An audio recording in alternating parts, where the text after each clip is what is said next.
بسم اللہ الرحمن الرحیم نحمدہ ونصلی علی رسولہ الکریم اما بعد رب زدنی علما وطلب العلم فریضۃ علی کل مسلم و مسلمہ۔ پیارے بچوں، السلام علیکم ورحمۃ اللہ وبرکاتہ۔ خیال رہے کہ آج کے سبق کا موضوع ہے جیسا ظاہر ویسا باطن۔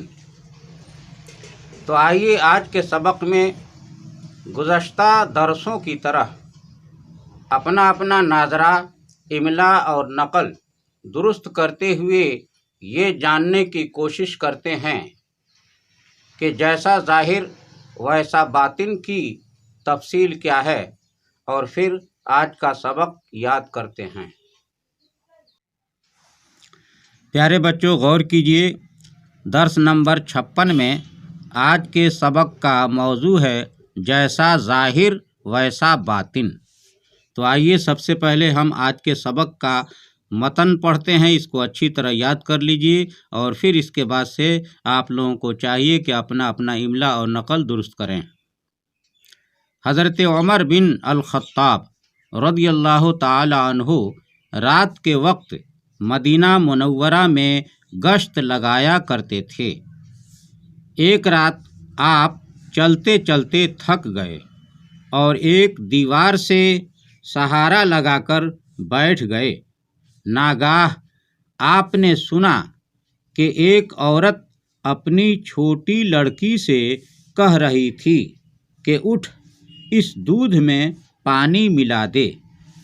لڑکی نے کہا، اماں، کیا تمہیں معلوم نہیں ہے ہمارے خلیفہ نے حکم دیا ہے اور منادی کرا دی ہے کہ کوئی دودھ میں پانی نہ ملائے؟ عورت نے کہا، اے لڑکی، یہاں کون دیکھنے آتا ہے؟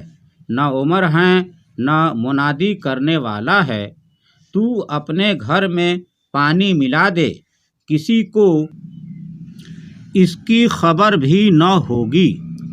لڑکی نے کہا، اماں، مجھ سے تو ایسا نہ ہوگا، ظاہر میں خلیفہ کی اطاعت کروں اور چھپ کر ان کی نافرمانی کروں؟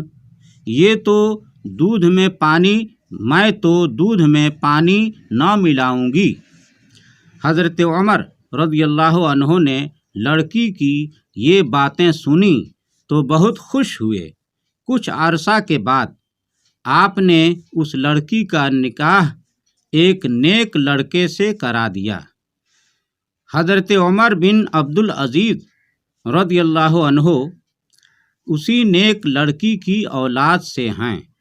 انسان کو اپنا ظاہر و باطن ہمیشہ یکساں رکھنا چاہیے۔ یہ نہیں کہ ظاہر میں کچھ اور باطن میں کچھ اور۔ ایسے لوگوں کو اللہ پسند نہیں کرتا۔ اس سے یہ بھی ظاہر ہوا کہ کسی چیز میں ملاوٹ کرنے کی اسلام میں ہمیشہ سے ممانعت ہے۔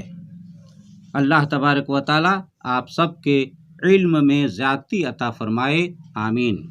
پیارے بچوں، اب آئیے رخصت ہونے سے پہلے اپنے محبوب چینل غبار مدینہ کو لائک اور شیئر کر لیجئے۔ اگر ہمارے چینل پر پہلی بار آئے ہیں تو سبسکرائب کرنا نہ بھولیں اور بیل آئیکن کو بھی دبا دیں تاکہ آنے والی ہر ویڈیو کا نوٹیفیکیشن آپ کو بآسانی دستیاب ہو جائے اور کوئی بھی ویڈیو مس نہ ہو۔